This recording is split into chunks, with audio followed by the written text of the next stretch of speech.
Hello बच्चों, good evening. कैसे हैं आप लोग? उम्मीद करता हूं कि पिछले जो 2 वीडियो हमने डाले थे लेक्चर वो आप अच्छे से पढ़ रहे होंगे। आज की क्लास में हम लोग चर्चा करेंगे कि थ्योरीज ऑफ एंटरप्रेन्योरशिप क्या होती है। बहुत सारे बच्चों के मन में ये रहता है कि सर ये तो बड़ा बोरिंग सा टॉपिक है, इसको क्यों पढ़ें, रट लेते हैं या छोड़ देते हैं। तो विकल्प बेटा इसको छोड़ना नहीं होता है। जो डिफिकल्ट होता है, जो ज्यादा क्रिटिकल होता है, वही आपके लिए बहुत अच्छा रिजल्ट लेके आता है। ये बनाया गया तो कुछ सोच के बनाया गया आपके चैप्टर में, ऐसे थोड़ी ना है कि आप इसको ना पढ़ें कुछ और पढ़ लें। इंपॉर्टेंस एडवांटेज तो सब पढ़ते हैं, कुछ अलग से आप पढ़ के जाएंगे तो अच्छा रिजल्ट आपका आएगा। इसमें से जरूर एक क्वेश्चन आ जाता 20 नंबर में, या जिसकी यूनिवर्सिटी में 15 नंबर 10 नंबर, जरूर एक क्वेश्चन पूछता बेटा।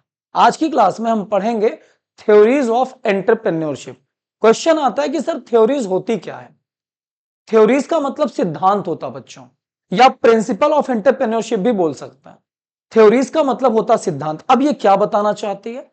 जैसे आपको याद होगा, आपने प्रिंसिपल ऑफ मैनेजमेंट पढ़ रखा है, उसमें आपने एफ.डब्ल्यू. टेलर सर के बारे में पढ़ा है, हेनरी फ्योल सर के बारे में पढ़ा है, एल्टन मायोर सर के बारे में पढ़ा है, पीटर ड्रकर सर के बारे में पढ़ा है। तमाम सर ने आपको बताया था कि मैनेजमेंट कैसे करना चाहिए। ठीक इसी प्रकार से आज आपको पता चलेगा कि कि एक एंटरप्रेन्योर कैसे बनता है, क्या कारण है एंटरप्रेन्योरशिप के सफल होने का या असफल होने का, या क्या वजह है कि इस समाज में, इस दुनिया में लोग एंटरप्रेन्योरशिप की तरफ बढ़ते हैं। तो सबने अपने अपने विचार दिए बच्चों। उसी विचार को, उसी थॉट को हम प्रिंसिपल्स कहते हैं। क्लियर हुआ? या थ्योरीज कहते हैं। तो आज की क्लास में हम पढ़ेंगे थ्योरीज ऑफ एंटरप्रेन्योरशिप क्या होती है। तो फिर से समझिए, थ्योरीज ऑफ एंटरप्रेन्योरशिप का मतलब होता है कि इस समाज में कैसे कोई एंटरप्रेन्योर की तरफ आगे जाता है। क्लियर हुआ? कैसे कोई एंटरप्रेन्योर बनना चाहता है, या बनने के बाद कैसे कोई सक्सेस होता है, कौन से फैक्टर हैं आपको एंटरप्रेन्योर की तरफ लेके जाते हैं। तो इसके पीछे कई कारण हैं, हम बात करेंगे स्टेप वाइज स्टेप। हर एक विद्वान ने अपनी अपनी थ्योरी बनाई है, तो हम सबकी थ्योरी को पढ़ेंगे। अप्रोक्सीमेटली 10 से 11 थ्योरी हम लोग पढ़ेंगे। समझ में आई? वैसे तो बेटा 100 थ्योरी के ऊपर है, बट मेन जो थ्योरी वो 10 है। आपको इतना पढ़ लेंगे काफी है, चाहे कोई भी नेट एग्जाम हो, जेआरएफ का हो, हालांकि कोई भी एग्जाम आप दे रहे हैं, 10 थ्योरी काफी है। ठीक है, आइए आगे देखते हैं। तो आज आपको डिजिटल बोर्ड पे, स्क्रीन पे दिख रहा होगा। सबसे पहले हम यहां पर बता रहे हैं कि significance of the theories in understanding entrepreneurship. मतलब एंटरप्रेन्योरशिप को समझने के लिए, क्या कह रहा है, एंटरप्रेन्योरशिप को समझने के लिए थ्योरी का क्या महत्व है, क्यों हम थ्योरी को पढ़ रहे हैं एंटरप्रेन्योरशिप के बीच में, क्यों हम एंटरप्रेन्योरशिप की क्लास में या सब्जेक्ट को पढ़ते समय थ्योरी को समझें। समझ में आई बात? चलिए, अब यहां पे बच्चों, अब यहां पे आपको लिखा हुआ है, हेडिंग से समझ में आ गया।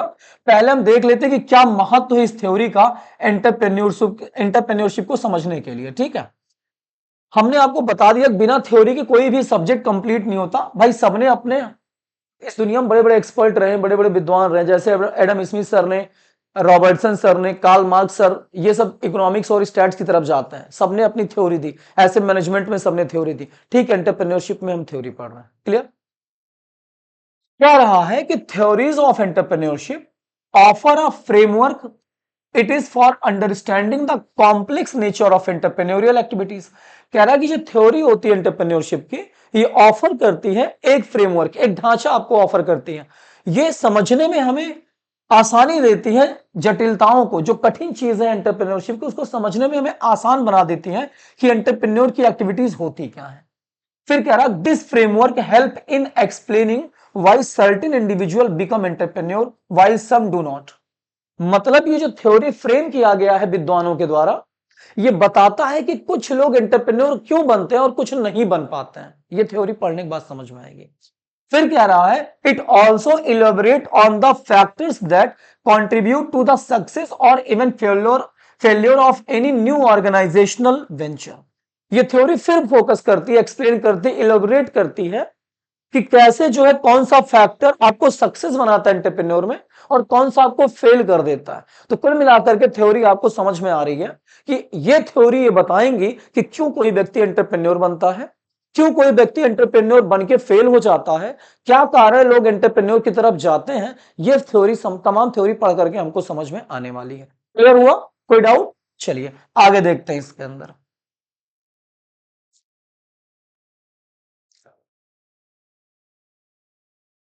चलिए, अब आपको ये नहीं लिखना, आपको यहां से मेन पढ़ना, वो हम आपकी जानकारी के लिए बेटा कर रहे हैं।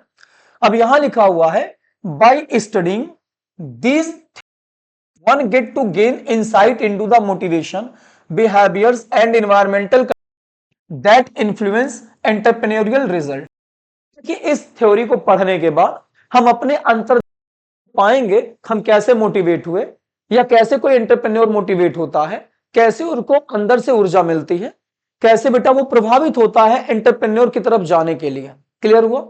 फिर कह रहा this understanding is crucial for policy makers, educators and practitioners who aim to foster entrepreneurial ecosystem and support aspiring entrepreneurs. कहने का मतलब क्या है, ये थ्योरी फोकस करती है कुल मिलाकर के जो पॉलिसी मेकर्स हैं, जो एजुकेटर है, जो विद्वान है, जो बड़े बड़े शैक्षणिक संस्थानों में कार्य करते हैं, जो नीतियों को बनाते हैं, उनको और प्रैक्टिस करते रहते हैं, थ्योरी के ऊपर रिसर्च करते रहते हैं, उनको लेकर के बेटा ये कह सकते हैं कि इकोसिस्टम बनाती है और उनको सपोर्ट करती है कि वो बताएं कि कैसे एक व्यक्ति एंटरप्रेन्योर बन सकता है। तो कुल मिलाकर के थ्योरी को पढ़ने के पीछे हमने लॉजिक समझा कि थ्योरी का क्या इंपॉर्टेंस होता है एंटरप्रेन्योरशिप में। थ्योरी हमें ये बताती है, बड़े बड़े स्कॉलर्स ने, बड़े बड़े विद्वान जैसे मैक्स वेबर सर है, शुम्पीटर सर है और कॉकरन सर हैं और जेफ पेपनेक सर हैं, इन लोगों ने बताया है कि कैसे कोई व्यक्ति एंटरप्रेन्योर बनता है या कोई भी व्यक्ति एंटरप्रेन्योर की तरफ क्यों जाता है, ऐसे कौन से फैक्टर है कि वो एंटरप्रेन्योर की तरफ बढ़ने के लिए उसको प्रेरित करते हैं। तो ये थ्योरी हमें यही बताएगी कि कौन सा क्यों कोई एंटरप्रेन्योर फेल हो जाता है, क्यों कोई एंटरप्रेन्योर की तरफ आगे बढ़ जाता है। तो चलिए आज की थ्योरी स्टार्ट करते हैं। अभी तो बेस बता रहे थे।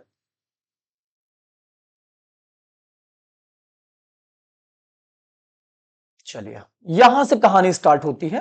सबसे पहली थ्योरी आती है थ्योरीज ऑफ एंटरप्रेन्योरशिप में। तो थोड़ा सा मीनिंग यहां भी लिखा हुआ है, इसको देख लेते हैं बस एक नजर। कह रहा है each theory of different insight and strategy associated with entrepreneurship. कह रहा है हर एक थ्योरी अलग अलग स्ट्रेटजी और एक अलग अलग अंतर्दृष्टि आपको बताएगी। हर थ्योरी एक जैसी नहीं है, प्रत्येक थ्योरी का अपना महत्व है। फिर कह रहा है by applying this different views one can develop a more detail understanding of the entrepreneurial process. These create a supportive environmental that ensure innovation and economic growth.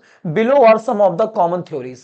कहने का मतलब क्या है, इस थ्योरी को अलग अलग तरीके से आप पढ़ने के बाद आपके अंदर अलग अलग व्यूज आएंगे, अलग अलग थॉट्स आएंगे और अच्छे से आप समझ पाएंगे। फिर आपको एक अच्छा एनवायरनमेंट का सपोर्ट मिल जाएगा। फिर बाद में आप जाकर के अपने आप को इनोवेटिव वे में और इकोनॉमिक वे में ग्रोथ कर पाएंगे और एक अच्छा एंटरप्रेन्योर आप बन पाएंगे। कुछ थ्योरीज आपको नीचे बताई जा रही हैं। क्लियर हो गया? चलिए सबसे पहली थ्योरी आती है इकोनॉमिक एंटरप्रेन्योरशिप थ्योरी। कौन सी थ्योरी आती है बच्चों? Economic entrepreneurship theory. एक बात जान लीजिए, economic entrepreneurship theory innovation theory का ही पार्ट है। इनोवेशन थ्योरी किसने बनाई थी? शुम्पीटर ने बनाई थी। आपको मैं यहां पे एक चीज लिख के बता रहा हूं, देखिए ध्यान दीजिए। आपको सबसे पहला जो थ्योरी पढ़ा रहा हूं मैं, वो पढ़ा रहा हूं इकोनॉमिक थ्योरी। इकोनॉमिक थ्योरी बेटा पार्ट है इनोवेटिव थ्योरी का। किसका पार्ट है? इनोवेटिव थ्योरी का। इनोवेटिव थ्योरी का भी इनोवेटिव थ्योरी आगे आएगी। तो कुल मिलाकर के आप इकोनॉमिक थ्योरी को समझ लें, इनोवेटिव थ्योरी आगे आएगी, मैं बताऊंगा। शुम्पीटर माने जाते हैं इनोवेटिव थ्योरी के फादर है। हालांकि पूरे एंटरप्रेन्योरशिप के फादर शुम्पीटर को ही माना जाता है, बट स्पेशली जो उन्होंने अपनी थ्योरी बनाई उसको इनोवेटिव थ्योरी कहते हैं। क्या होता भविष्य में बात करेंगे, अभी थोड़ी देर बाद। पहले हम यह जानने का प्रयास करते हैं कि इकोनॉमिक थ्योरी क्या है। बच्चों इकोनॉमिक थ्योरी का मतलब होता है हर व्यक्ति अपने जीवन में प्रॉफिट कमाना चाहता है, हर व्यक्ति अपने जीवन में पैसा कमाना चाहता है, क्योंकि पैसा होगा तो आपको एक अच्छा लाइफ स्टाइल मिलेगा, लिविंग स्टैंडर्ड मिलेगा, आपको एक सक्सेस मिलेगी और आपके जीवन की सारी चीजें, सारी मनोकामनाएं पूरी होंगी। तो जो व्यक्ति प्रॉफिट कमाना चाहता है वो व्यक्ति एंटरप्रेन्योर की तरफ बढ़ता है, मतलब वो व्यक्ति नए नए बिजनेस, यूनिक तरीके से बिजनेस को चलाने के लिए आगे बढ़ता है। तो ये थ्योरी फोकस करती है कि जिस व्यक्ति को पैसा कमाने, प्रॉफिट बनाने या इनकम करने की आवश्यकता होती है वही एंटरप्रेन्योर बनता है। समझ में आई? आइए देखते हैं इस थ्योरी को एक्सप्लेन करते हैं थोड़ा सा अपनी according. The economic theories of entrepreneurship focus on the economic factor which help in shaping entrepreneurial activities. कह रहा है कि जो ये थ्योरी बेटा ये फोकस करती है इकोनॉमिक फैक्टर पे, आर्थिक घटकों पर, कहां कहां से आपके पास पैसा आएगा। जैसे आप कोई भी प्रोडक्शन बनाएंगे तो लेबर, मशीन, रॉ मटेरियल जैसे फैक्टर आप यूज करते हैं, फिर उससे आप प्रॉफिट कमाते हैं। वही ये कह रहा है कि ये थ्योरी फोकस करती है इकोनॉमिक फैक्टर पर, जिसको एक आकार देती बाद में एंटरप्रेन्योरियल एक्टिविटीज। मतलब कोई भी व्यक्ति जो इकोनॉमिक फैक्टर की तरफ जाता है वही व्यक्ति एंटरप्रेन्योर बनता है मार्केट में या समाज में। क्लियर। फिर कह रहा है classical economist highlight the importance of the entrepreneur as a risk taker and an organiser. कहने का मतलब क्या, जो पुराने थ्योरिस्ट थे, पुराने थ्योरिस्ट कौन है, शुम्पिटर भी तो पुराने ही थ्योरिस्ट हैं, तो ये लोग मानते हैं कि एंटरप्रेन्योर एक ऐसा व्यक्ति होता है जो रिस्क लेता है और अपने बिजनेस को अच्छे से ऑर्गेनाइज करता है। इसके बाद the recent economic theories emphasis on the element of innovation and the entrepreneur ability to disrupt market. कहने का मतलब क्या है, जो नई थ्योरी है, इकोनॉमिक थ्योरी नई जो है वो इनोवेटिव थ्योरी से मैच करके चलती है। मतलब इनोवेटिव थ्योरी का पार्ट बताएगी। मैंने बताया इनोवेटिव थ्योरी शुम्पिटर ने बनाया था। शुम्पिटर कहते हैं कि जो व्यक्ति नए नए प्रोडक्ट को लाएगा, नया नया मार्केट की तलाश कर रहा है, नए टेक्नोलॉजी की खोज कर रहा है, बनाने का रास्ता निकाल रहा है, नए नए जो है अवसरों को जो है प्राप्त कर रहा है, बेटा वो इनोवेटिव एंटरप्रेन्योर माना जाता है। तो जो ऐसा कर रहा है कहीं ना कहीं वो प्रॉफिट तो कमाएगा। तो इनोवेटिव टाइप का जो एंटरप्रेन्योर है वही इकोनॉमिक एंटरप्रेन्योर माना जाएगा। अगर भाई आप ये बताओ, अगर आपको बेटा नए नए प्रोडक्ट आप क्यों ला रहे हैं मार्केट में, नई नई टेक्नोलॉजी आप क्यों ला रहे हो, आपको चाहिए प्रॉफिट। आप अगर प्रॉफिट ना कमाना चाहते तो ऐसा तो करते ही नहीं कि आप कुछ नया लाते। तो इसलिए जो व्यक्ति इनोवेटिव तरीके से एंटरप्रेन्योर वाला काम कर रहा है वही व्यक्ति इकोनॉमिक एंटरप्रेन्योर भी माना जाता है। क्लियर हुआ। आज मॉडर्न एरा में नई थ्योरी कहती है कि इनोवेटिव वे में काम करने वाला व्यक्ति ही इकोनॉमिक थ्योरी वाला व्यक्ति या एंटरप्रेन्योर माना जाता है। तो इकोनॉमिक एंटरप्रेन्योर कौन होता है, एक बार समझ लेते हैं।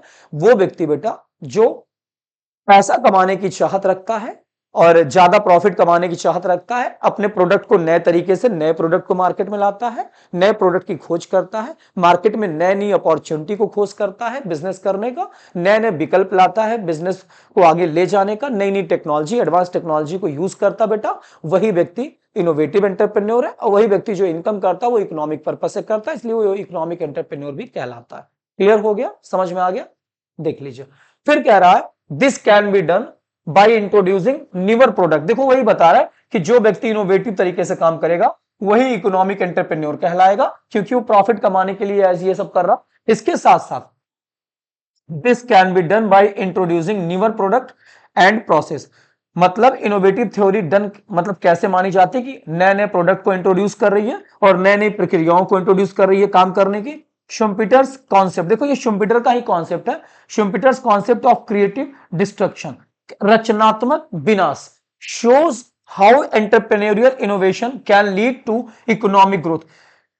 इनकी थ्योरी बताती है कि किस तरीके से इनोवेशन जो है इकोनॉमिक ग्रोथ को मतलब आर्थिक विकास को आगे लेके जाता है। It displace old technologies and business model. और ये थ्योरी पुरानी तकनीकों को, पुराने मॉडल को हटा देती है। तो कुल मिलाकर के इकोनॉमिक थ्योरी क्या है बेटा, वो व्यक्ति जो पैसा कमाने की इच्छा रखता है और उसी के साथ साथ बिजनेस को नए तरीके से प्रॉफिट में नए प्रोडक्ट ला करके, नया रिसर्च करके, नई टेक्नोलॉजी का यूज करके बेटा काम अपने बिजनेस का करता है, प्रोसेस करता है, वही व्यक्ति इनोवेटिव एंटरप्रेन्योर है और वही व्यक्ति इकोनॉमिक एंटरप्रेन्योर माना जाता है। क्लियर हुआ कि नहीं हुआ। और ये जो थ्योरी इनोवेटिव थ्योरी, ये बेटा पुरानी थ्योरी को हटा करके आज चलन में आ गई है। Any doubt.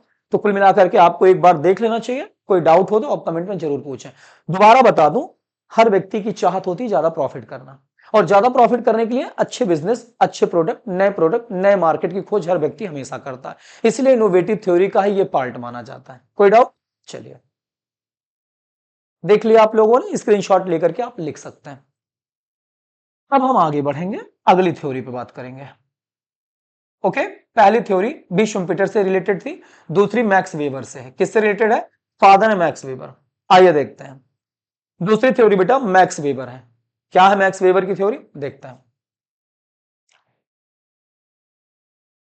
मैक्स वेबर की थ्योरी है सोशियोलॉजिकल एंटरप्रेन्योरशिप थ्योरी, मतलब समाज शास्त्रीय उद्यमशीलता सिद्धांत। हिंदी ना समझ में आए तो आप ये देखो, ये थ्योरी समाज से प्रेरित होकर के एंटरप्रेन्योर की तरफ बढ़ने की बात करती है। अब देखो बेटा, हम लोग समाज के पार्ट हैं, हम सोशल हैं, हम सोसाइटी के पार्ट हैं, हम समाज में एक स्टेटस चाहते हैं, हम समाज में लोगों को कुछ उपलब्धियां प्राप्त करके दिखाना चाहते हैं, ताकि हमारे परिवार को, हमारे बच्चों को, हमको लोग एक सम्मान से देखें, एक अच्छे नजर से देखें, लोग हमारा एग्जाम्पल सेट करें कि ये व्यक्ति बहुत आगे चला गया। तो बेटा हम समाज में एक अचीवमेंट, नीड फॉर अचीवमेंट पाना चाहते हैं, उपलब्धियां हासिल करना चाहते हैं। इस वजह से हम एंटरप्रेन्योर की तरफ आगे बढ़ते हैं, क्योंकि एंटरप्रेन्योर ही एक ऐसा रास्ता है, एंटरप्रेन्योरशिप ही एक ऐसा विकल्प है जो हमको समाज में हमारी प्रेस्टीज, हमारा स्टेटस हमको दिला सकता है। बेटा तो कुछ भी उपलब्धियां हासिल करना है तो समाज में हम एक उपलब्धि प्राप्त करने के लिए, एक स्तर, एक स्टेटस प्राप्त करने के लिए एंटरप्रेन्योर बनते हैं। यही बात मैक्स वेबर बताना चाहते हैं। आइए देखते हैं। मैक्स वेबर सर का मानना है कि the sociological theory examine how social structure and community network and cultural influence entrepreneurial behaviour. कहने का मतलब क्या है, यह थ्योरी बताती है कि किस तरीके से समाज का जो नेटवर्क है आपको एंटरप्रेन्योर की तरफ प्रभावित करता है, कैसे आपको एंटरप्रेन्योर की तरफ लेके जाता है। फिर this point of view suggest that entrepreneurship is not only an individual endeavour, it is shaped और rather influence by the social environment. कहने का मतलब क्या है, मैक्स वेबर सर ये मानते हैं कि जो एंटरप्रेन्योरशिप है वो किसी इंडिविजुअल की वजह से नहीं आती, बल्कि समाज के कारकों, समाज के अंदर फैक्टर, जो समाज की सोच है, समाज की अवधारणा है, उसकी वजह से एक व्यक्ति एंटरप्रेन्योर बनता है। हम क्योंकि समाज के पार्ट हैं। अच्छा बेटा एक बात बताओ, आपके सोसाइटी मान लो 20 लोग रह रहे हैं, सब बिजनेस कर रहे हैं, तो आप भी सोचो कि हम भी बिजनेसमैन बने, अच्छा पैसा कमाएं। वही आपको समाज ने आपको मोटिवेट कर दिया, तभी आप सोच रहे हैं। वरना अगर आपके समाज में लोग अधिकारी होते, आप सब सरकारी नौकरी कर रहे होते, प्राइवेट जॉब कर रहे होते, तो आप भी वही सोचते। लेकिन समाज में जैसा हो रहा है वैसे देख करके आप एंटरप्रेन्योर बनते हैं, ये बता रहे हैं। तो कहीं ना कहीं समाज का जो फैक्टर है वो एक इंडिविजुअल को एंटरप्रेन्योर की तरफ लेके जाता है। तो समाज में हर व्यक्ति एक स्टेटस, एक प्रेस्टीज, एक अचीवमेंट पाना, उपलब्धि पाने के लिए एंटरप्रेन्योर बनता है। ये बात मैक्स वेबर बता रहे हैं। फिर क्या रहा, कौन कौन से फैक्टर हैं समाज में जो आपको एंटरप्रेन्योर बनाते हैं, देखते हैं। नीचे लिखा हुआ, थोड़ा सा ध्यान लेते हैं, देखिए। अरे यार एक मिनट,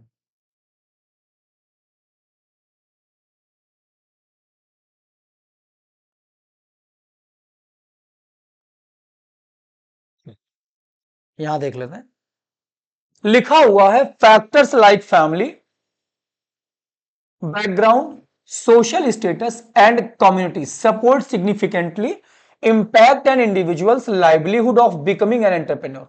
देखा, मैंने बताया ना कि फैमिली का जो बैकग्राउंड है, जो समाज में आप स्टेटस पाना चाहते, समाज का क्या स्तर है, उसके अलावा कम्युनिटी जिस समाज में आप रह रहे हैं वो आपको कितना सपोर्ट कर रही है। अगर आप इसका महत्व तो समझते हैं, मतलब आपकी फैमिली का बैकग्राउंड ठीक है, आपको समाज में सपोर्ट अच्छा मिल रहा है, समाज में स्टेटस ठीक है, तो बेटा कुल मिलाकर के आप अपने जीवन को चलाने के लिए अच्छे से एक एंटरप्रेन्योर बन जाते हैं। अब आप बताइए, मुकेश अंबानी जी हैं और मुकेश अंबानी के अगल बगल जो भी लोग हैं वो नॉर्मल बिजनेसमैन ही हैं। क्यों है? क्योंकि बेटा वो समाज है, वहां पे समाज उसी टाइप का है, सोच उसी टाइप की। वहीं बगल में टाटा जी का घर था, हालांकि अब तो एक्सपायर हो गए, वो बेचारे नहीं रहे, लेकिन कहने का मतलब क्या, वहीं बगल में बहुत बड़े बड़े लोगों का घर है जो बिजनेसमैन है। तो बेटा वो लोग समाज देख करके, क्योंकि कम्युनिटी ही ऐसी, उनकी फैमिली बैकग्राउंड को उनका ऐसा है, तो वो लोग बेटा इसीलिए इस साइड बढ़ रहे हैं। और हमारे समाज में क्या है, हमारे समाज में अलग विचारधारा है कि पढ़ लो, सरकारी नौकरी ले लो। तो बेटा जैसा समाज होगा, जैसा फैमिली बैकग्राउंड होगा, जैसा फैक्टर होगा, उसी टाइप का आप जो है एंटरप्रेन्योर बनते हैं। तो समाज में ही व्यक्ति रहता है, समाज ही सपोर्ट करता, समाज ही किसी को गिराता है। तो अगर समाज सही तो एक आप एंटरप्रेन्योर बनेंगे। ये बात मैक्स वेबर सर कह रहे हैं। क्लियर हुआ? आई होप आप समझ पा रहे हैं थ्योरी। अब चलिए,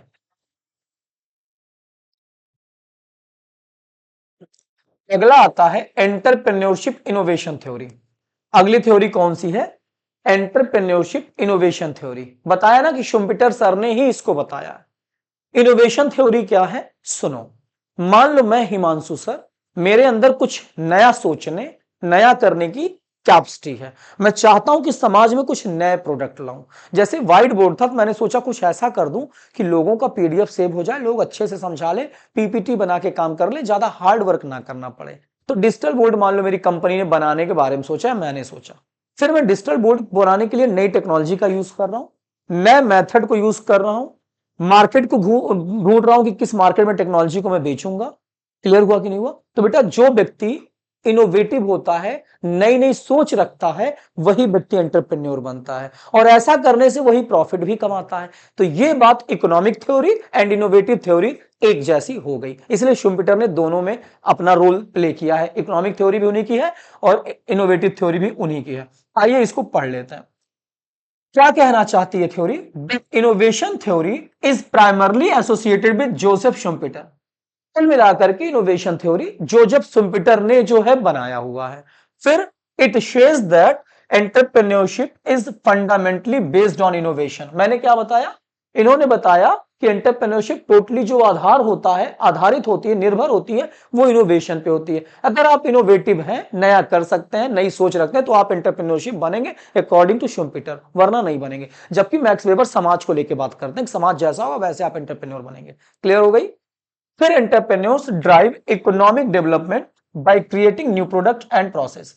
एंटरप्रेन्योर बेटा इनोवेटिव थ्योरी में इकोनॉमिक डेवलप करता है। इकोनॉमिक थ्योरी की बात, कुछ नए प्रोडक्ट और प्रोसेस को क्रिएट करके, तभी तो इनोवेटिव होगा जब नया लाएगा। हमारी तरह तुम भी एक ही चीज बना रहे हो तो तुम इनोवेटिव हुए कहां से? Clear?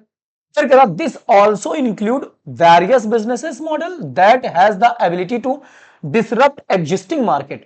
This theory says that the entrepreneur's role is of an innovator.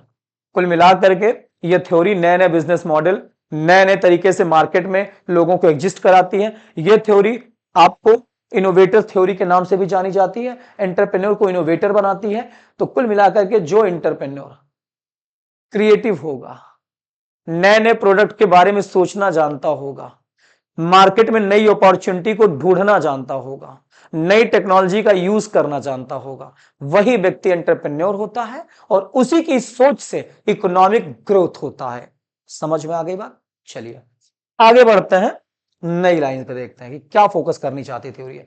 Focus क्या करती थ्योरी देखते हैं। नई लाइन पे आप फोकस करें अगर, तो यहां पर आपको स्पष्ट रूप से लिखा हुआ दिख रहा है क्या कि the innovator combine resources in various ways to generate values, the emphasis on innovation under इस course, the importance of creativity, technological advancement and the ability to foresee market trend in entrepreneurial success. कुल मिलाकर के entrepreneur वो होता है जो innovative वे में काम करता है, साथ ही साथ ये बता रहा है कि नए नए संसाधन से, नई नई टेक्नोलॉजी से, नए नए एडवांसमेंट से आप काम कर रहे हैं, आप ही तो एंटरप्रेन्योर हो गए। तो शुम्पीटर का मानना है कि जो व्यक्ति इनोवेटिव होकर काम करेगा वही एंटरप्रेन्योर है। मैक्स वेबर सर मानते हैं कि जो व्यक्ति समाज में रह के समाज को देखते हुए फैमिली की रिस्पेक्ट स्टेटस बनाना चाहता है वो एंटरप्रेन्योर बनेगा। और ऊपर एक थ्योरी पढ़ी economic theory is the part of innovative theory. कोई डाउट? क्लियर? देख लीजिए अच्छे से। चलिए आइए आगे देखते हैं।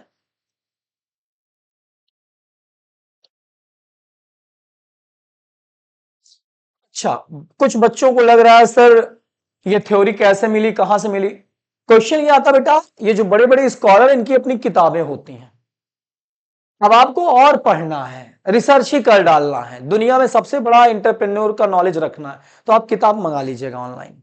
तो आपको बड़ी बड़ी किताबें मिलेंगी, 2-2 4-4 हजार पेज की किताबें। फिर आप पढ़िए, डिटेल में पढ़िए, बनिए बड़े बड़े बड़े तरीके से नॉलेजेबल पर्सन। ठीक है, विद्वान बनिए। पेपर के लिए तैयारी मत करना, अलग अलग चीज सोचना। चलिए ठीक है। साइकोलॉजिकल एंटरप्रेन्योरशिप थ्योरी, साइकोलॉजिकल नाम से लग रहा है मानसिक विचारधारा की थ्योरी। अच्छा बच्चों एक बात बताओ, हमारा दिमाग अगर अच्छा है, हम प्रॉब्लम को सॉल्व कर सकते हैं, हम अच्छे डिसीजन ले सकते हैं, हम बिजनेस को चलाने का अच्छा आइडिया जनरेट कर सकते हैं, तो हम एंटरप्रेन्योर नहीं बन सकते क्या? बन सकते हैं। ठीक इसी तरीके से ये थ्योरी कहती है, देखो यहां फादर इसके भी शुम्पीटर ही हैं, हर जगह एंट्री मार रखे हैं ये। वैसे तो इसके रियल फादर डेविड मैकलेंड हैं, बट शुम्पिटर बाद में आके इसको फिर करेक्ट कर देते हैं।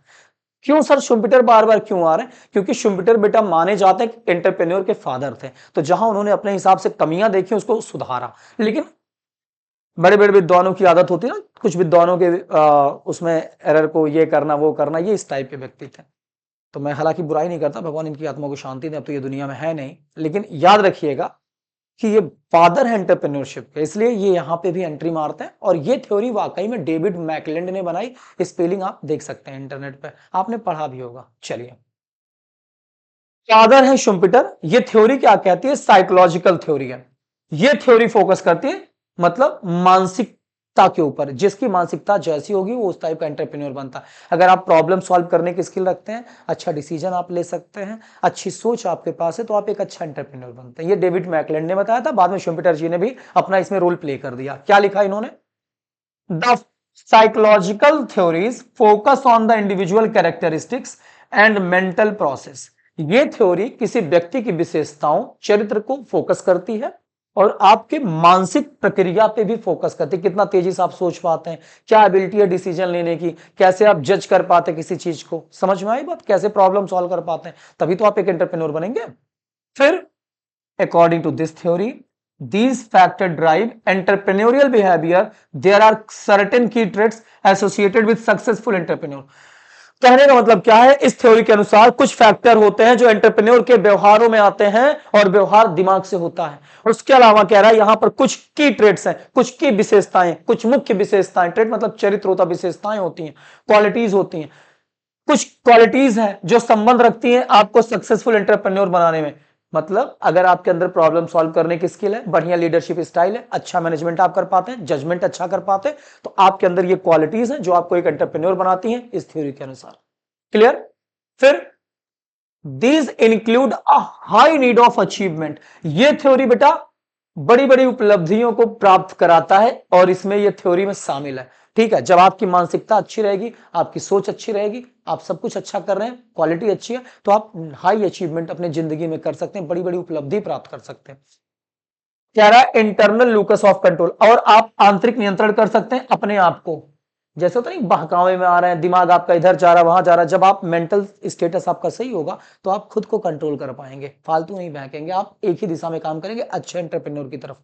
फिर कह रहा है रिस्क टेकिंग प्रोपेंसिटी एंड हाँ रिजिलियंस है। ये रिजिलियंस मतलब होता है लचीलापन। ठीक है, थोड़ा हमें लगा था रिसाइलेंस है, गलत पढ़ दिया, रिजिलियंस है। कहने का मतलब क्या है कि अगर किसी व्यक्ति के अंदर उपलब्धि पाना है तो उसको अपने आंतरिक कंट्रोल करना होगा, आंतरिक चीजों को नियंत्रित करना होगा, रिस्क लेना होगा, और साथ ही साथ उसको लचीला रहना होगा। लचीला मतलब समय के साथ चेंज होना पड़ेगा। क्लियर?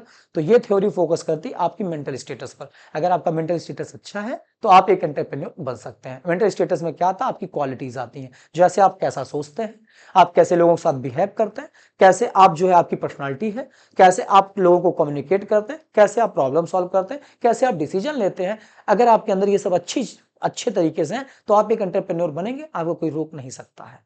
क्लियर? ये थ्योरी ये फोकस करती है। अब आता है, आगे देखते हैं। यार इससे कोई मतलब नहीं। Cognitive theories look at how entrepreneur receive opportunity, it help in decision making and problem solving, understanding psychological aspect of entrepreneurship, help in pointing out and nurturing potential entrepreneur by recognizing their mental attribute that contribute to success। कुल मिलाकर के theory बताती है कि अगर आपका mental attribution, mental अवधारणाएं ज्यादा अच्छी हैं, आप ज्यादा अच्छे से सोच पाते हैं, आप अच्छा कंट्रीब्यूट कर पाते हैं, तो आप सक्सेस जरूर होंगे। और आप अगर चीजों को समझ पाते हैं, आप अवसर को निकाल पाते हैं, आपका दिमाग सही काम कर रहा है, तो आप एक एंटरप्रेन्योर की तरफ जाएंगे। तो कुल मिलाकर के मेंटल स्टेटस पर ये थ्योरी डिपेंड करती है कि आप कितने अच्छे से प्रॉब्लम सॉल्व करते हैं, निर्णय लेते हैं, और कुल मिलाकर के आप चीजों को सोचते हैं, समझते हैं, तब आप एक एंटरप्रेन्योर बनेंगे। ये थ्योरी बताती है। क्लियर? चलिए, वीडियो बड़ी नहीं बना सकते बेटा ना, इसलिए आपको आराम से समझा देना, आप समझ लीजिए और लिख लीजिएगा।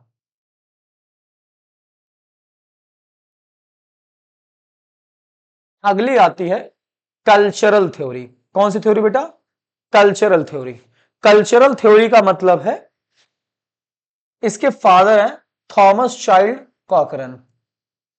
कई लोग इसको कोचरन भी पढ़ते हैं। थॉमस चाइल्ड कोचरन ही आप पढ़िए, ठीक है, याद होगा जल्दी। थॉमस चाइल्ड कोचरन, ठीक है। चलिए हम इस थ्योरी के बारे में पढ़ते हैं। थॉमस चाइल्ड कोचरन, ये इसके फादर हैं। ये थ्योरी का नाम है कल्चरल थ्योरी। ये थ्योरी क्या बताती है बेटा? आपके अगल बगल कुछ सभ्यताएं मौजूद होती हैं, कुछ ट्रेडिशन मौजूद होता है, कुछ परंपराएं मौजूद होती जिसमें आप अपना जीवन बिता रहे होते। तो उसी कल्चर को, उसी ट्रेडिशन को देखते हुए आप बेटा एक बहुत बड़े एंटरप्रेन्योर बनने की कोशिश करते हैं।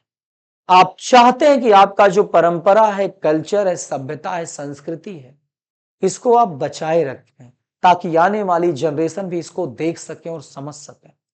जैसे बेटा आपका कल्चर क्या है, कुछ एरिया में बढ़िया गाने चलते हैं जो ट्रेडिशनल सॉन्ग होते हैं, कव्वाली टाइप का आप सुने हैं, सिनेमा जानते हैं। इसके अलावा बेटा आपने देखा होगा कुम्हार बढ़िया जो है घड़ा बनाता है। इसके अलावा देख रहे हैं आप कई लोग जो है हाथ से हाथ साड़ी की बुनाई करते हैं। तो ये थ्योरी बताती है कल्चर थ्योरी। कल्चरल थ्योरी का मतलब है कि कल्चर हमारा जैसा होगा, हम उस कल्चर में रहते हुए कल्चर को आगे बढ़ाने के लिए एंटरप्रेन्योर बनते हैं ताकि हमारा कल्चर हमेशा बना रहे और लोग देखें। भले इस थ्योरी में आपको प्रॉफिट कम होगा, कल्चरल एंटरप्रेन्योर भले प्रॉफिट कम कमाता है, लेकिन वो कल्चर को लंबे समय तक अपने आने वाली जनरेशन के लिए जीवित रखता है। आप देखिए कई लोग आज ट्रेडिशनल तरीके की साड़ी बना के बेचते हैं, धोती कुर्ता बेचते हैं बेटा, ना, म्यूजिक है, डांस है। तो ये लोग सिक्योर करते हैं और इसी के ऊपर डिपेंड होकर बिजनेस करते हैं बेटा। ये होता है कल्चरल एंटरप्रेन्योर। जो इस टाइप का काम करता है कल्चर में रह के, वो कल्चरल एंटरप्रेन्योर होता है। तो आइए इस थ्योरी को पढ़ लेते हैं। ये थ्योरी फोकस करती है the cultural theories of entrepreneurship looks after how culture values, belief and practices build entrepreneurial activities। ये थ्योरी बताती है कि एंटरप्रेन्योरशिप अपने कल्चर के मूल्य को, विश्वासों को किस तरीके से समझता है, उस पर कैसे कार्य करता है और उस पर कैसे एंटरप्रेन्योर की एक्टिविटी करता है। फिर different cultural foster varying level of entrepreneurial spirit based on their attitude toward risk, innovation and individualism. कहने का मतलब क्या है कि हमारे समाज में कई प्रकार के कल्चर पाए जाते हैं और हर कल्चर के अलग अलग एंटरप्रेन्योर जो होते हैं उनका अलग अलग एटीट्यूड होता है, अलग अलग सोच होती है, अलग अलग व्यक्तित्व होता है। तो उसी हिसाब से उस पर एंटरप्रेन्योर का काम करते रहते हैं। क्लियर हुआ कि नहीं हुआ? चलिए फॉर एग्जाम्पल कह रहा है for example cultures that values independence and reward innovation are more likely to produce successful entrepreneurs. फिर कह रहा है हॉफस्टेड, ये बेटा एक नाम है, हॉफ हॉफस्टेड्स कल्चर, मतलब हॉफस्टेड का कल्चर, ये नाम है, विदेशी विद्वान है। Dimensions theory is often used to analyse how cultural differences influence entrepreneurial behaviour across different societies.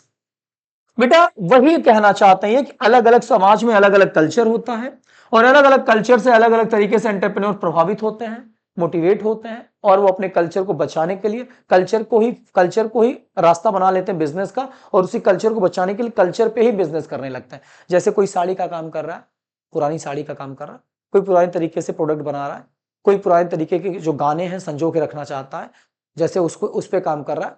आपने सुना होगा आल्हा, सुना है?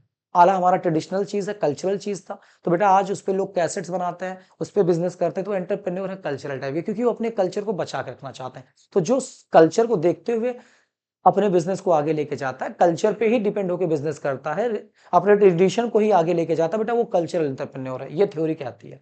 तो जो व्यक्ति कल्चर को आगे लेके जाएगा, कल्चर बचाना चाहेगा, उस तरीके का बिजनेस करेगा, वो कल्चरल एंटरप्रेन्योर होता है। और आज समाज में कई प्रकार के कल्चर हैं, कई प्रकार के ट्रेडिशंस हैं, वो बेटा आपको आगे बढ़ाते हैं, आपकी परंपराओं को आगे बढ़ाने के लिए प्रेरित करते हैं। और आज आप ऐसा करेंगे तो आने वाली जनरेशन भी आपको समझ पाएगी कि हमारा कल्चर क्या था। समझ में आई बात? तो कल्चर की तरफ से जो प्रेरित होकर के कल्चरल बिजनेस करते हैं वो कल्चरल एंटरप्रेन्योर हो गए। बस खत्म। खाली आप मीनिंग समझ जाए तो आप लिख लेंगे यार। ठीक है, रिसोर्सेज बेस्ड थ्योरी। अगली थ्योरी आती है रिसोर्सेज बेस्ड थ्योरी। बच्चों अब हमें एक बात बताओ, अगर आप लोगों के पास अच्छे से लेबर अवेलेबल हो, पैसा अवेलेबल हो, टेक्नोलॉजी अवेलेबल हो और कह सकते हैं कि और भी जो संसाधन है, मशीन अवेलेबल हो, तो क्या आप एंटरप्रेन्योर नहीं बनना चाहेंगे? तो वही ये थ्योरी कहती है कि अगर रिसोर्स है और रिसोर्स का यूज करना आप जानते हैं और रिसोर्स आसानी से अवेलेबल है, तो कोई भी एंटरप्रेन्योर बनेगा। वही कहती कि टोटल एंटरप्रेन्योरशिप जो डिपेंड होता है वो रिसोर्स पे डिपेंड होता है। हर थ्योरी का अपना महत्व है। ये थ्योरी कहती कि जो व्यक्ति रिसोर्स को यूटिलाइज करना जानता है, रिसोर्स मतलब हो गया आपके पास पानी, कोयला, पेट्रोल, डीजल, लेबर, मशीन, पैसा, सब अगर उपलब्ध है तो आप एक एंटरप्रेन्योर बनेंगे, और अगर आप उसको यूज करना जानते तो आप एक और अच्छा एंटरप्रेन्योर बनेंगे। तो ये थ्योरी ये बताती है। क्लियर? क्या रही है थ्योरी कि द रिसोर्स बेस्ड थ्योरी, ये बेटा संसाधनों के ऊपर निर्भर थ्योरी है और ये इंफेसाइज करती है the importance of access to resources the success of entrepreneurial venture. अगर आपको एक अच्छा एंटरप्रेन्योरियल व्यवसाय करना है, वेंचर मतलब व्यवसाय, तो आप बेटा अपने रिसोर्स को बढ़िया तरीके से अपने रिसोर्स के पास पहुंचे और इसको यूटिलाइज करें। और फिर this theory suggest that entrepreneur, और ये थ्योरी सुझाव देती है एंटरप्रेन्योर को। किसको सुझाव देती है बेटा? एंटरप्रेन्योर को। क्या सुझाव देती है? with unique resources or capabilities such as financial capital, human talent or prosperity, technology have a competitive advantage in the market place. कुल मिलाकर के ये थ्योरी बताती है कि आपके पास अगर यूनिक रिसोर्सेज है, आपको उसको प्राप्त करने की योग्यताएं हैं। आप रिसोर्स में क्या आता है? जैसे फाइनेंशियल, पैसा, रुपया, कैपिटल, आपके अंदर का ह्यूमन टैलेंट, आपके लेबर की स्किल, इसके अलावा आपके अंदर प्रोप्राइटरी टेक्नोलॉजी आती, मतलब आपके पास जो है कुल मिलाकर के एक अच्छी संपत्ति है, एक अच्छे जो है स्वामित्व है, एक अच्छा ओनरशिप करने का, एक अच्छा मैनेजमेंट करने का, एक अच्छा मालिक बनने की क्वालिटी है, और आपके पास अच्छी टेक्नोलॉजी है, तो आप जो है आज के समय में एडवांटेज उठा सकते हैं मार्केट में। तो कुल मिलाकर के ये थ्योरी रिसोर्स पे फोकस करती है। ये थ्योरी बताती है कि अगर कोई भी व्यक्ति है एंटरप्रेन्योर बनना चाहता है तो उसको रिसोर्स आसानी से प्राप्त करना होगा, या जैसे भी प्राप्त करना होगा। रिसोर्स में ह्यूमन आता है, ह्यूमन मतलब लेबर, इंप्लॉय, पैसा, रुपया, टेक्नोलॉजी, मशीन, इनका अच्छे से यूज करके आप एक अच्छा एंटरप्रेन्योर बन सकते हैं। क्लियर? तो हर थ्योरी के अपने महत्व हैं, कैसे कौन एंटरप्रेन्योर बनता है, कैसे कौन सक्सेस होता है, फेल होता है, क्या कारण है, तमाम चीजें। फिर कह रहा है कि भाई रिसोर्स को इकट्ठा करना बड़ी बात नहीं है। कह रहा है कि देखो the ability to acquire, manage and leverage these resources effectively is crucial for creating and sustaining a successful business. कह रहा है भैया रिसोर्स को प्राप्त करने की क्षमता हो, आपके अंदर योग्यता हो, उसको मैनेज करने की क्षमता हो, उससे लाभ कमाने की क्षमता हो पर्याप्त मात्रा में, और तब जाकर के आप एक अच्छा सक्सेसफुल बिजनेसमैन बन सकते हैं। ऐसा नहीं एंड आपने सारे रिसोर्स ला दिए, पैसे लगा के, और चलाने की क्षमता नहीं, यूज करने की क्वालिटी नहीं, तो आप एंटरप्रेन्योर नहीं बन पाएंगे। वही कह रहा भले आप रिसोर्स प्राप्त करते हैं बट आपको उसे मैनेज करना, उससे लाभ कमाना आना चाहिए। ठीक है? Rare resources based theory highlight the strategic role of resources allocation and management in entrepreneurship। Correct, resource based theory इस बात पर प्रकाश डालती है कि किस तरीके से आप रणनीति बना करके अपने रिसोर्स का बंटवारा करके बढ़िया मैनेजमेंट करते हुए एंटरप्रेन्योरशिप का काम करेंगे। तो आपके पास रिसोर्स होना बड़ी बात नहीं है, आप उसको कैसे मैनेज करेंगे और कैसे उससे डिस्ट्रीब्यूट करके, एलोकेट करके अलग अलग एरिया में आप एक एंटरप्रेन्योर बनेंगे। समझ में आ रही बात? चलिए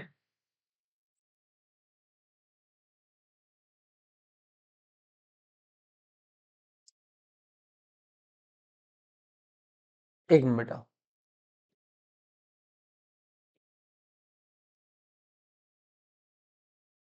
अगली थ्योरी है इफेक्चुएलेशन थ्योरी, मतलब प्रभावात्मक सिद्धांत। प्रभावात्मक सिद्धांत, इफेक्चुएलेशन थ्योरी। चलिए, इफेक्चुएशन थ्योरी है वो, इफेक्चुएशन प्रभाव डालने की सिद्धांत। चलिए आइए इसको समझते हैं। कह रहा था इफेक्चुएशन थ्योरी, इसको बनाया था बेटा सरस्वती ने। यहां थोड़ा सरस्वती गलत लिखा है, आप देख लीजिएगा। कह रहा कि द इफेक्चुएशन थ्योरी डेवलप किया गया था सारस सरस्वती द्वारा। It focuses on the decision making process. ये थ्योरी बेटा एक एंटरप्रेन्योर के निर्णय लेने की प्रक्रिया पर निर्धारित है कि एक एंटरप्रेन्योर कितना बढ़िया निर्णय लेता है, कितना बढ़िया समझ रखता है, कितना बढ़िया वो डिसीजन लेता है, वो एंटरप्रेन्योर बनता है। फिर unlike traditional working that stress on predictive planning. कह रहा है एक एंटरप्रेन्योर को पुराने तरीके से, ट्रेडिशनल तरीके से प्लानिंग नहीं करना चाहिए। प्रेडिक्टिव प्लानिंग, एक अच्छी योजना, अनुमानित योजना बनानी चाहिए ताकि काम अच्छी तरीके से हो सके। फिर करा this theory speak about entrepreneurs starting with available means and continuously adjust their goals according to emerging opportunities and constants. कहने का मतलब क्या है, सुनो। ये थ्योरी फोकस करती है कि एक एंटरप्रेन्योर कैसे डिसीजन लेता है, साथ ही साथ एक एंटरप्रेन्योर कैसे प्लानिंग करता है, ट्रेडिशनल तरीके से प्लानिंग ना करके नए तरीके से प्लानिंग करे, और एक एंटरप्रेन्योर जो है कैसे बात करता है, कैसे जो है लोगों के साथ मिलता जुलता है, और कंटिन्यूसली जो उसके पास रिसोर्सेज अवेलेबल हैं। जैसे मैं एक एंटरप्रेन्योर बना हूं तो मेरे पास कुछ तो रिसोर्स होगा, जो मेरे पास उपलब्ध चीजें मैं उसी से कैसे एक एंटरप्रेन्योर बनने की कोशिश करता हूं, ये थ्योरी इस पर प्रकाश डालती है। तो अगर हम इसको दोबारा बताएं, ये थ्योरी एक एंटरप्रेन्योर के डिसीजन, एक एंटरप्रेन्योर द्वारा बनाए गए प्लान, और एक एंटरप्रेन्योर के पास जो अवेलेबल संसाधन है उनका वो प्रयोग करके कैसे एक अच्छा प्रभावशाली एंटरप्रेन्योर बनता है, वो ये थ्योरी बताती है। तो इस थ्योरी का नाम ही है इफेक्चुएशन थ्योरी, मतलब प्रभावशाली सिद्धांत या प्रभाववादी सिद्धांत। कुल मिलाकर के जब आप एक अच्छा निर्णय लेना जानेंगे, आप अच्छे प्लानिंग करने वाले होंगे, आपके अंदर लीडरशिप स्टाइल अच्छी होगी, मैनेजमेंट अच्छा होगा, आप कुल मिलाकर के जो रिसोर्सेज आपके पास अवेलेबल है, चाहे ज्यादा चाहे कम, उसी से आप कैसे अपने आप को आगे लेके जाते हैं, वही आपके ऊपर प्रभाव डालता है। क्लियर हुआ? ये थ्योरी इस बात की फोकस करती है। चलिए, this theory stress on the importance of adaptability, experimentation, and using existing resources to achieve entrepreneurial success. Effectuation highlight the dynamic and iterative nature of the entrepreneurial process. कहने का मतलब क्या है कि ये थ्योरी कुल मिलाकर के प्रभाव डालती है, स्ट्रेस डालती है, फोकस डालती है कि किस तरीके से आप समय के साथ अपने आप को चेंज करते हैं, चीजों को स्वीकार करते हैं, समय के साथ चीजों पर प्रयोग करते हैं, और उसके साथ साथ कैसे आप अपने अवेलेबल रिसोर्सेज को, जो मौके पे आपके पास संसाधन, रुपया, पैसा, मशीन, मटेरियल, लेबर, उनका कैसे प्रयोग करके एक सक्सेसफुल एंटरप्रेन्योर बनते हैं। इसके साथ साथ ये थ्योरी हाईलाइट करती है कि किस तरीके से आप तेजी से एंटरप्रेन्योरियल प्रोसेस को फॉलो करते हैं। तो इस थ्योरी को सर बताइए ये क्या है, कुछ बच्चों को समझ में नहीं आया होगा, इंपॉर्टेंट सही बता रहे हैं। तो ये थ्योरी बेटा आपको बताती है कि किस तरीके से आप एक प्रभावशाली इफेक्टिव एंटरप्रेन्योर बन सकते हैं। तो तब आप बन सकते हैं जब आपके पास डिसीजन लेने की क्वालिटी होगी, आपको समय के साथ चीजों को अडॉप्ट करने की क्वालिटी होगी, आप चीजों को सही से जज कर पाएंगे, आप एक अच्छे प्लानर होंगे, और आपके पास जो रिसोर्सेज अवेलेबल है उनका आप सही से यूज कर पाएंगे, तभी एक आप इफेक्टिव एंटरप्रेन्योर बन पाएंगे, ये थ्योरी बताती है। क्लियर हो गया? आई होप अब आप समझ गए होंगे। अगला आता बेटा सोशल नेटवर्क थ्योरी। कौन सी theory? Social network theory. Social network theory, आइए देखते हैं। सोशल नेटवर्क थ्योरी, बेटा आपको पता है कि हम लोग समाज के पार्ट तो हैं, और समाज में हमारा नेटवर्क होता है। जैसा नेटवर्क होता है, जैसी टीम होती है, जैसे लोग होते हैं, वैसे हमारी सोच होती है। कहीं ना कहीं हमारा जो ग्रुप होता है वो हमारी मानसिकता को प्रदर्शित करता है, बताता हम किस मेंटल के या किस टाइप के आदमी हैं। बेटा वही कह रहा है, अगर आपकी टीम अच्छी होगी, सपोर्टिव होगी, समाज अच्छा होगा, समाज में आपको लोग जानते होंगे, तो आप एक सफल एंटरप्रेन्योर बन पाएंगे। तो ये थ्योरी फोकस करती है कि एक एंटरप्रेन्योर आप तभी बन पाएंगे जब आपका सोशल नेटवर्क टीम अच्छा होगा। समझ में आ गया? आइए देख लेते हैं एक नजर में इसको। कह रहा है कि भाई the social network theory examine the role of social relationship and network in entrepreneurial activities. Entrepreneur rely on their networks. These networks are used for accessing information, resources, and support. Strong social ties can provide valuable mentorship, funding opportunities, and business partnership. कह रहा है कि भाई social network अगर आपका अच्छा होगा तो आप एक अच्छे एंटरप्रेन्योर बनेंगे, क्योंकि आपका अच्छा रिश्ता है लोगों से, और इसके साथ साथ आप अपने नेटवर्क पे भरोसा करते हैं। जितना आप अपनी टीम पे और अपने लोगों के समाज के ऊपर भरोसा करेंगे, उतना आप किसी पर भरोसा नहीं करेंगे। साथ ही साथ आपको यहां से कई प्रकार की जानकारी आपको मिलती, समाज से, अपने टीम से आपको रिसोर्स मिलते रहते हैं, और इसके साथ सपोर्ट मिलता रहता है, और आपको एक स्ट्रॉन्ग सोशल टाइज, मतलब आपको एक मजबूत समाज मिलता है जो आपको वैल्यूएबल मेंटोरशिप, मतलब आपको एक मूल्यवान सुझाव देता रहता है, दिशा निर्देश देता रहता है, और आपको फंडिंग अपॉर्चुनिटी, रुपया पैसा देता रहता है, और आपको बिजनेस में सहयोग करता रहता है। पार्टनरशिप मतलब सहयोग करता रहता है, यहां साझेदारी नहीं है। चलिए, कुल मिलाकर के क्या कहना चाहती है थ्योरी कि जो भी समाज आपने बनाया है, टीम बनाया है, ग्रुप बनाया है, अगर आपका वो अच्छा है तो आपको वो लोग सपोर्ट करेंगे, आपको मेंटोर करेंगे, आपको अच्छा डायरेक्शन देंगे, आपको समय पे आने पे फंड देंगे, इसके साथ साथ आपके बिजनेस में आपको आगे बढ़ने में वो आपका साथ देंगे, तभी आप एक अच्छे एंटरप्रेन्योर बन पाएंगे। तो अगर आपका सोशल नेटवर्क अच्छा है तो आप एक अच्छे एंटरप्रेन्योर बन पाएंगे, वरना नहीं बन पाएंगे इस थ्योरी के हिसाब से। क्लियर? चलिए कर लीजिएगा, कोई मतलब नहीं इसका, मीनिंग समझ में आ गई? ठीक है, चलिए ये थ्योरी समझ में आ गई। इतनी थ्योरी आप याद कर लीजिएगा, बहुत अच्छी बात है, अगर हो पाती तो ठीक, वरना कोई बात ही नहीं है। अब लास्ट थ्योरी को पढ़ते हैं। चलिए, ह्यूमन कैपिटल थ्योरी, मानव पूंजी सिद्धांत।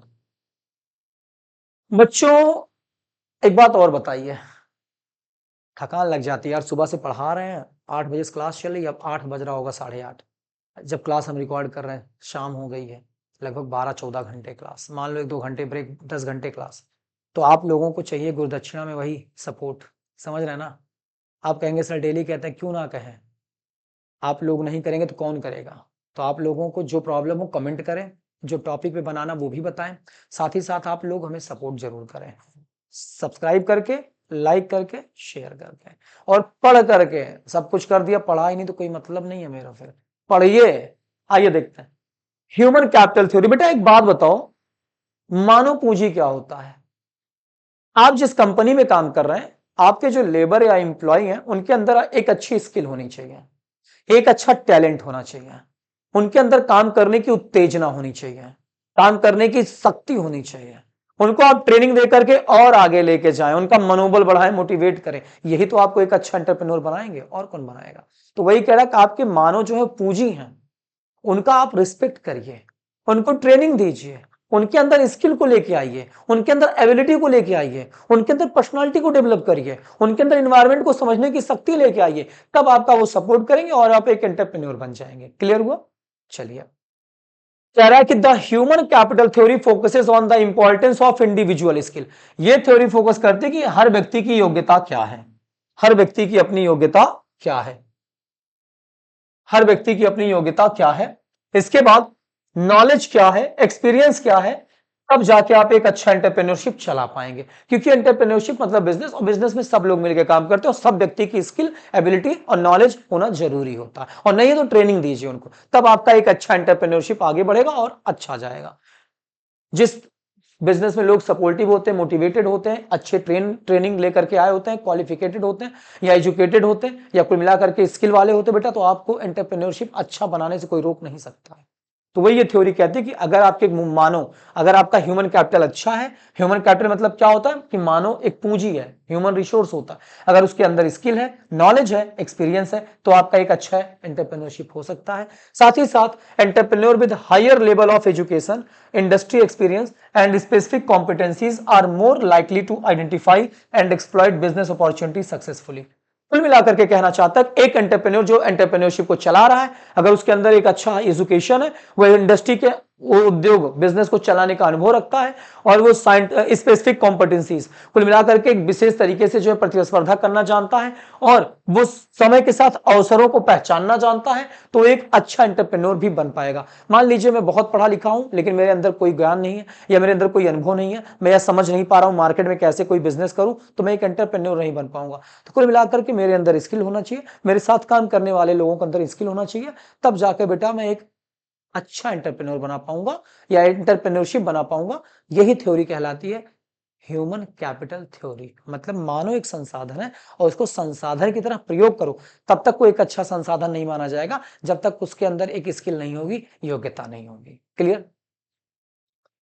कह रहा देखो, आपकी कंपनी में काम करते लोग, इन्वेस्ट करिए उनके ऊपर, एजुकेशन दीजिए, ट्रेनिंग दीजिए, उनके अंदर के एबिलिटी को आप इनहेंस करिए, उनको नई नई चीजों को सोचने, समय के साथ चेंज होने और उनको ग्रो करने के बारे में बताइए कि बिजनेस कैसे ग्रो होता है। फिर this underscore the critical role of the continuous learning and skill development in entrepreneurial success. कुल मिलाकर के अगर आपको एक एंटरप्रेन्योर बनना है, सफल एंटरप्रेन्योर बनना है, तो इस थ्योरी के हिसाब से आपके अंदर स्किल, आपके अंदर हाई एजुकेशन, आपके अंदर चीजों की समझ, आपको अपने साथ काम करने वाले लोगों को एक अच्छी स्किल देना है, ट्रेनिंग देना है, और कुल मिलाकर के आपको समय के साथ अवसरों को पहचानना, अपॉर्चुनिटी को पहचानना आना चाहिए। तब जाकर के आप माना जाएगा कि अपने अंदर जो संसाधन छिपा है अपने अंदर, उसको बढ़िया से यूज कर रहे हैं और आप एक अच्छे एंटरप्रेन्योरशिप की तरफ जाएंगे, अच्छे एंटरप्रेन्योर बनेंगे। तो ये थ्योरी कहती है ह्यूमन कैपिटल थ्योरी, मतलब मानव पूंजी सिद्धांत। मानव एक पूंजी है और उसको पूंजी की तरह इस्तेमाल करें, अच्छे से इस्तेमाल करें। जैसे आपके पास जो रुपया पैसा होता है बेटा, उसका अच्छा प्रयोग करके आप बहुत इकोनॉमिक्स बहुत इकोनॉमी एक्टिविटी करते हैं, प्रॉफिट कमाते हैं। ठीक मानव का सही प्रयोग करके, मतलब खुद का सही प्रयोग करके और अपने लोगों की स्किल का सही प्रयोग करके आप एक अच्छे एंटरप्रेन्योर बन सकते हैं, ये थ्योरी कहती है। तो आज की क्लास बच्चों यही, हाँ थ्योरी है, थोड़ा सा टेक्निकल है, हो सकता है कि टीचर ये सोच के पढ़ाता है कि बच्चों को समझ में आ रहा है। कई बार क्या होता है कि बच्चे रिसीव नहीं कर पाते हैं, कम्युनिकेशन प्रॉब्लम आती है। अगर आप हमारी थ्योरी को अच्छे से समझ रहे हैं तो आप कमेंट में जरूर यस लिखें और बताएं कि सर कोई प्रॉब्लम नहीं थी, थ्योरी समझ में आई।